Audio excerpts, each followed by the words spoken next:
వి gold trusted gold buyers తాకట్టులో ఉన్న బంగారాన్ని విడిపించి ఈ రోజు ఉన్న మార్కెట్ ధరకే కొనబడును. మరిన్ని వివరాలకు సంప్రదించండి 7710 ఈ రోజు హైదరాబాద్ ఇండస్ట్రియల్ ల్యాండ్ ట్రాన్స్ఫర్మేషన్ అంశం లోపల మంత్రి గారు ఉత్తమ్ కుమార్ రెడ్డి గారు ప్రతిపక్షానికి అవగాహన లేదని చెప్పేసి మాట్లాడుతున్నటువంటి వ్యక్తికి నేను సూటిగా 2 ప్రశ్నలు అడుగుతా ఉన్నాను. పూర్తిగా కరప్షన్లో భాగస్వాములై, కుంభకోణంలో భాగస్వాములై, అనేకమైనటువంటి కుంభకోణాలకు క్షేత్రమైనటువంటి కాంగ్రెస్ ప్రభుత్వంలో పూర్తిగా కూరుకుపోయి ఈ రకంగా మాట్లాడుతున్న ఉత్తమ్ కుమార్ రెడ్డి గారు, నిజంగా మీకు దమ్ము ధైర్యం ఉంటే రేపు ఓపెన్ డిబేట్కి నేను సిద్ధంగా ఉన్నాను. మరి రేపు 11 గంటల నుంచి నేను అసెంబ్లీ హాల్లో మీడియా పాయింట్ దగ్గర మరి మీరు వస్తానంటే అక్కడ నేను మీకోసం ఎదురు చూస్తాను. లేదా మీరు ఏ స్థానంకి రమ్మన్నా, ఏ ప్లేస్కి రమ్మన్నా నేను దీని రుజువులతో సహా వచ్చి నేను నిరూపించడానికి సిద్ధంగా ఉన్నాను.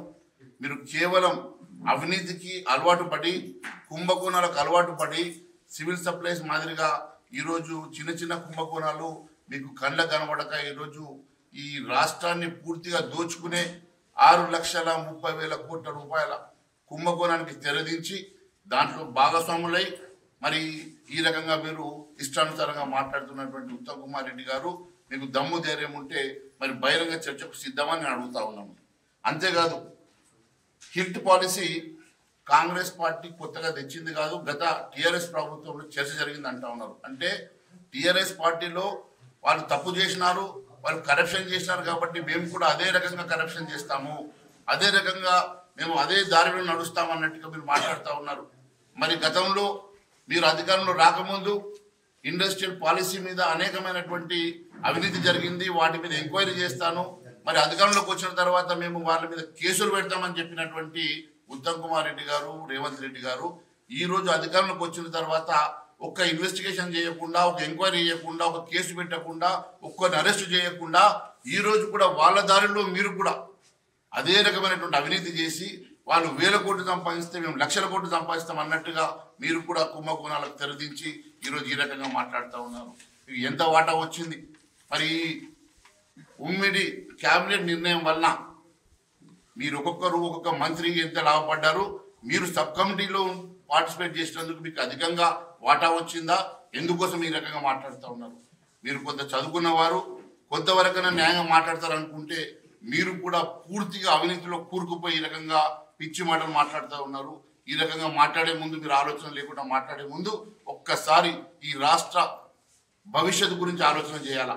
ఈరోజు ఈ రాష్ట్రానికి చెందాల్సినటువంటి 1,00,000 కోట్ల రూపాయల ఈ సొమ్ముని ఈ రాష్ట్ర ఖజానాను కొల్లగొడుతూ క్లెప్టోక్రాట్గా మారినటువంటి ఉత్తమ్ కుమార్ రెడ్డి ఈరోజు ఈ రాష్ట్రంలో నిజంగా ఈ రాష్ట్ర భవిష్యత్తు మీద మీకు ఏ కొంచెం ఆలోచన ఉన్నా రేపు బహిరంగ చర్చకు మీరు సిద్ధమా అని చెప్పి నేను మరొకసారి అడుగుతా ఉన్నాను. ఖచ్చితంగా రేపు ఈ అంశం మీద భారతీయ జనతా పార్టీ మరి సీరియస్గా తీసుకుంటే ప్రజల్లోకి వెళ్తాం, ప్రజా ఉద్యమానికి మేము తెరలేపుతామని చెప్పి మేము హెచ్చరిస్తా ఉన్నామని తెలియజేస్తా ఉన్నాం. హిట్ పాలసీ కొత్తగా వచ్చింది కాదని గతంలో బీఆర్ఎస్ ప్రభుత్వం కూడా దీనిలో చర్చ జరిగిందని చెప్తున్నటువంటి ఉత్తమ్ కుమార్ రెడ్డి గారు, మరి గతంలో వారు తప్పు చేసి గతంలో అవినీతి చేస్తే అదే అవినీతి అదే తప్పు మేము చేస్తామన్నట్టుగా మీరు మాట్లాడుతూ ఉన్నారు.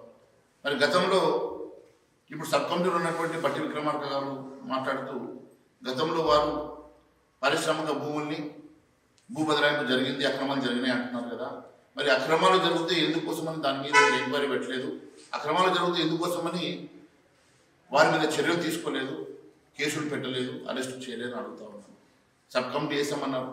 సబ్ కమిటీలో ఉన్నటువంటి మరి శ్రీధర్ బాబు గారు, ఇండస్ట్రీ మినిస్టర్ ఉన్నటువంటి శ్రీధర్ బాబు గారు, బట్టి విక్రమార్క గారు మరి చెప్తున్నటువంటి అనేకమైనటువంటి అంశాల్లో మరి దేనికోసమని మీరు వాళ్ళు ఒకవేళ అక్రమాలు చేసి ఉంటే అక్రమాల మీద చర్యలు తీసుకుంటలేదో, ఎందుకోసం అని చెప్పి వాళ్ళ మీద కేసులు పెడుతులేరు, మరి ఎందుకోసం మనం బయట పెట్టడం లేదో తెలియజేయాల్సింది కోరుతా ఉన్నాం.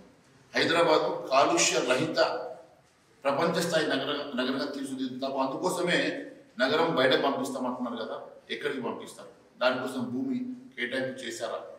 మరి కేటాయింపు చేస్తే ఎక్కడ చేశారు? దాన్ని ఎందుకు బహిర్గతం చేస్తలేరు?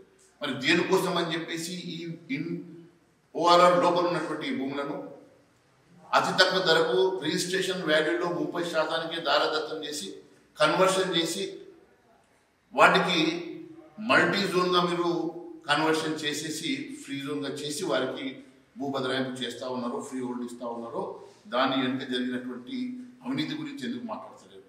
ఉత్తమ్ కుమార్ రెడ్డి గారు మరి ఈ ఓనర్లకు వాటికి పావుషేరు ధరలకు ఇస్తున్నటువంటి భూములలో మీకేమన్నా స్పెసిఫిక్గా వాటా ఏమన్నా ఉన్నదా, లేకుంటే మీకేమైనా మూటలు ముళ్ళలు మీకు దొరికినాయా? ఎందుకోసం అని చెప్పేసి ఈరోజు మీరు ఈ మంత్రి మండలి చేసిన సిఫార్సుని మీరు డిసైన్ చేయకుండా ఒప్పుకొని ఈరోజు ఈ అవినీతిలో భాగస్వాములు అయినారో ప్రజలకు తెలియజేయాల్సిందని కోరుతా ఉన్నాను. హిల్ట్ పాలసీలో ఎలాంటి అవినీతి జరగలేదు ఉత్తమ్ కుమార్ రెడ్డి గారు భావిస్తే బహిరంగ చర్చకు సిద్ధంగా ఉన్నారా? ఏ రోజు ఎప్పుడు ఎక్కడ పెడతారో చెప్పండి, నేను సిద్ధంగా ఉన్నాను. ఎనీ టైం ఎనీ డే ఎక్కడ పిలిస్తే అక్కడికి ఆధారాలతో సావచ్చి నేను నిరూపించడానికి సిద్ధంగా ఉన్నాను. ఈ రకంగా మీరు పట్టగాల్సి మీదేసే ప్రయత్నం చేసి ఉత్తమ్ కుమార్ రెడ్డి గారు, మీరు గతంలో కూడా మీ మీద అనేకమైన ఆరోపణలు ఉన్నాయి. ఇలాంటి మరి కాంగ్రెస్ ప్రభుత్వంలో కుంభకోణాలకు నిలయమైనటువంటి అవినీతికి నిలయమైనటువంటి కాంగ్రెస్ పార్టీలో క్యాబినెట్లో మీరు భాగస్వాములై మీరు కూడా ఒక అవినీతి మంత్రిగా మాట్లాడటం సిగ్గుచేటని తెలియజేస్తాను. చరిత్ర సృష్టించినోడు ఇప్పుడు ఆ చరిత్రని తిరగరాయబోతున్నాడు. అబద్ధాల గోడల్ని బద్దల కొట్టి నిజాలను రాగా మీ ముందుంచబోతున్నాడు. నిజమైన వార్తల కోసం వెంటనే డౌన్లోడ్ చేసుకోండి రా యాప్ని.